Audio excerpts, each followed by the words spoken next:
नमस्कार, आप देख रहे हैं कशिश न्यूज और न्यूज रूम लाइव में आपके साथ मैं हूं दीपक शर्मा। नए साल में बिहार की सियासत में जो सरगर्मी महसूस की गई, मुलाकातों का जो दौर चला, वो दूसरे दिन भी देखने को मिल रही है। जी हां, बिहार की सियासत में कब क्या हो जाए, कौन किधर पहुंच जाए, किसकी मुलाकात किसके साथ क्या मतलब निकाल कर ले आए, इसको लेकर चर्चा का बाजार गर्म रहा।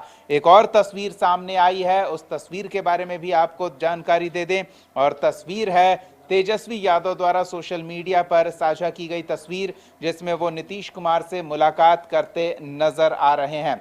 इस बीच लालू प्रसाद यादव ने भी एक ऐसा बयान दे दिया जिसको लेकर बिहार की सियासत में चर्चा का बाजार फिर से गर्म हो गया। ये तस्वीर है राज्यपाल के शपथ ग्रहण समारोह की। भले ही ये तस्वीर औपचारिक है, लेकिन नीतीश कुमार का मुस्कुराता हुआ चेहरा, तेजस्वी यादव जिस अंदाज में उनका आशीर्वाद प्राप्त करके खुश नजर आ रहे हैं, वो कुछ संकेत देने का प्रयास तेजस्वी की ओर से किया गया है सोशल मीडिया पर इस तस्वीर को साझा करके। तो लालू यादव के बयान ने भी इस चर्चा को हवा दी। हालांकि बाद में तेजस्वी सफाई देते नजर आए। किस तरह के बयान आ रहे हैं और इस पर जेडीयू नेता ने क्या प्रतिक्रिया दी है, सत्ता पक्ष की ओर से क्या प्रतिक्रिया आई है, सब सुनाते हैं आपको। 2025 में लालू जी की यह राजनीतिक दुर्दशा है कि पुत्र तेजस्वी यादव ने उनकी बातों से दरकिनार कर दिया। क्या माननीय लालू प्रसाद जी को तेजस्वी यादव जी ने यह मान लिया है वह राजनीतिक रूप से बेहोश है? पहले पोस्टर से उनका नाम हटाया, बैनर से नाम हटाया, अब उनकी बातों का ही महत्व नहीं है, तो फिर राष्ट्रीय अध्यक्ष राजद के रहने का औचित्य क्या है? इसलिए पूरे तौर पर राष्ट्रीय जनता दल अंतर विरोध का शिकार है। लालू जी राजनीति के नेपथ्य में चले गए, पारिवारिक कलह की शुरुआत हुई है।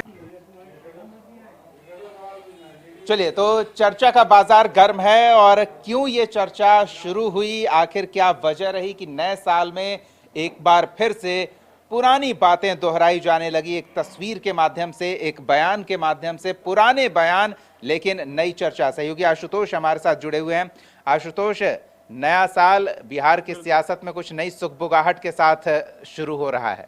नहीं, बिल्कुल, जो तस्वीरें आ रही हैं वो यही बता रही हैं, और ये तस्वीरें किसी और ने नहीं जारी किया है, खुद तेजस्वी यादव ने जारी किया है। चर्चाओं का बाजार गर्म है कि क्या वाकई नीतीश कुमार एक बार फिर से इधर उधर कर सकते हैं। इसको लेकर के, हवा देने को लेकर के मुझे लगता है कि एक बार फिर से माहौल बनाने की कोशिश की गई है। लालू प्रसाद यादव चाहते हैं कि नीतीश कुमार वापस आए, स्टेटमेंट भी आया है उनका, लेकिन तेजस्वी यादव के स्टेटमेंट से लगता है कि कहीं ना कहीं लालू परिवार में विरोधाभास की स्थिति है।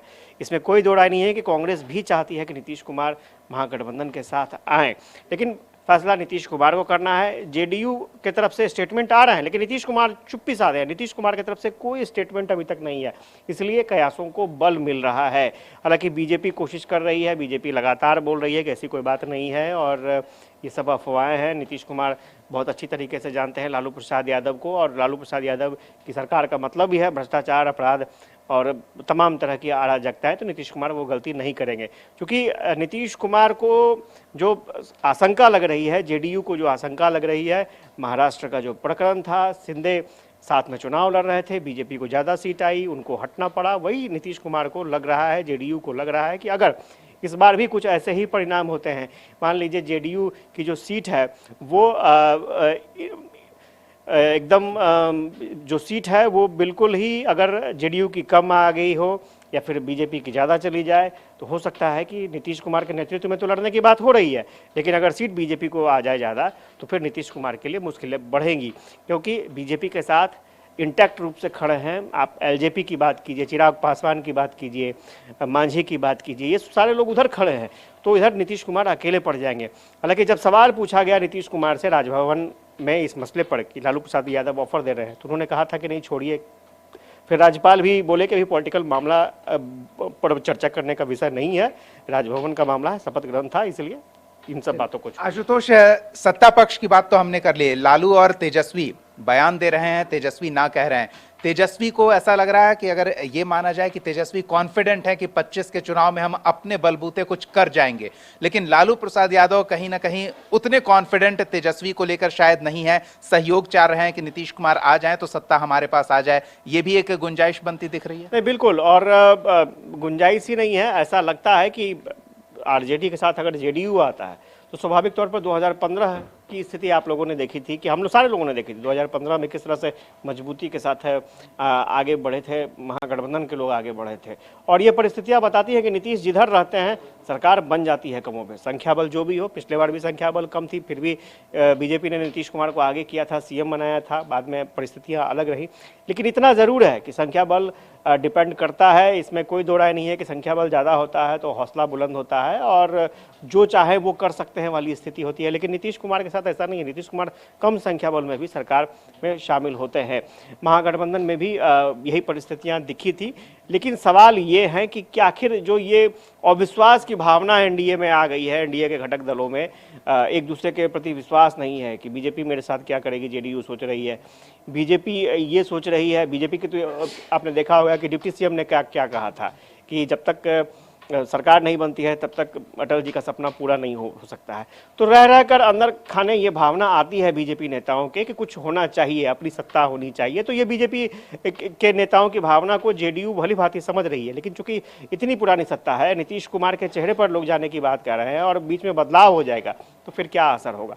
तो ये तमाम चीज़ें हैं जिसका जो रास्ता है वो खोजने की कोशिश कर रही है जेडीयू। लेकिन बड़ा सवाल है कि क्या रास्ता कितनी जल्दी खोजा जा सकता है, क्योंकि जो बयान चल रहे हैं वो डैमेज कर रहा है ना, सारी चीज़ों को प्रभावित कर रहा है। लोगों के मन में फिर वही चीज़ें जा रही हैं कि क्या वाकई कुछ परिवर्तन होने वाला है, ये ठीक नहीं है, किसके साथ जाए, क्या नीतीश कुमार पर भरोसा किया जा सकता है। तो ये नीतीश कुमार को या जेडीयू को नुकसान हो सकता है, क्योंकि भरोसा खो देंगे।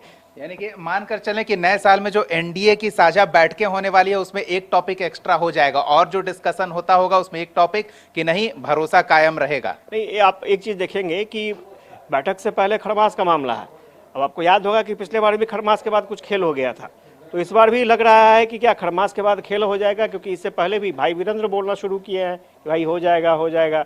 तो खरमास अभी खत्म होने वाला है और उसके बाद एनडीए की बैठक होने वाली है, तुरंत रखी गई है 15 तारीख से एनडीए की बैठक।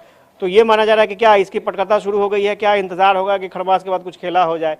तो इतना देखना पड़ेगा कि भाई कैसे ये ठीक ठाक हो सकता है। एनडीए के लिए चुनौतीपूर्ण स्थिति है, बीजेपी के लिए चुनौतीपूर्ण स्थिति है कि बीजेपी किस तरह से मैनेज करती है, क्योंकि बीजेपी ने अकेले भी चुनाव लड़ के देखा है, माइनस नीतीश, अकेले नहीं माइनस नीतीश चुनाव लड़ के देखा है, वो मतलब मजबूती नहीं दिखी है। तो ऐसे में बीजेपी जरूर चाहेगी कि नीतीश साथ में रहे। लेकिन सवाल है कि नीतीश कुमार का भरोसा कैसे आप जीत पाइएगा, ये एक बड़ा सवाल है। और आरजेडी ये कोशिश कर रही है, यानी लालू ये कोशिश कर रहा है, उन्हें पता है कि नीतीश कुमार के बिना थोड़ा सा मुश्किल हो जाएगा, इसलिए वो चाहते हैं मैनेज करें।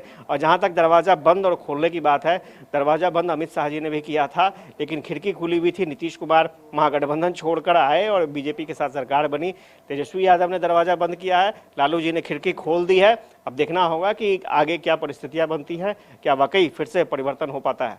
चलिए, धन्यवाद आशुतोष इस तमाम बातचीत और जानकारी के लिए। तो देखिए, शंका बरकरार है कि 14 तारीख यानी कि खरमास खत्म होने के बाद क्या होता है, क्योंकि बिहार की सियासत इस खास अवसर पर कई समीकरणों को साधते हुए नए संकेत और नए संदेश के साथ सामने होती है। क्या इस बार भी वही होगा, देखना दिलचस्प होगा। तस्वीरें कुछ और स्थिति बयां कर रही है, बयान कुछ और स्थिति बयां कर रही है, और बिहार की सियासत में 2025 के चुनाव के पहले किस तरह के समीकरण है, किस तरह से सामाजिक समीकरणों को साधते हुए सत्ता के केंद्र में बने रहें, ये चुनौती है। और इस चुनौती को पार पाना किसी के लिए भी आसान नहीं है बिना सहयोगियों के।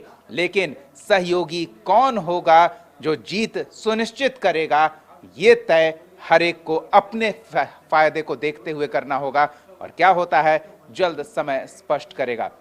फिलहाल समय चला एक छोटे से ब्रेक का। ब्रेक के बाद बिहार के खेल के लिए, बिहार के खिलाड़ियों के लिए और बिहार के खेल संगठनों के लिए एक बुरी खबर आई है। एक ऐसी खबर जो ये बता रही है कि नीतीश कुमार जितना प्रयास कर रहे हैं खेल को, खिलाड़ियों को, खेल के इंफ्रास्ट्रक्चर को, खेल के संसाधनों को और बेहतर करने की, अधिकारी मुख्यमंत्री के किए कराए पर पानी फेरने में कोई कसर नहीं छोड़ रहे हैं। आखिर ऐसा क्या हुआ है, बताएंगे इस ब्रेक के बाद। बने रहिए हमारे साथ।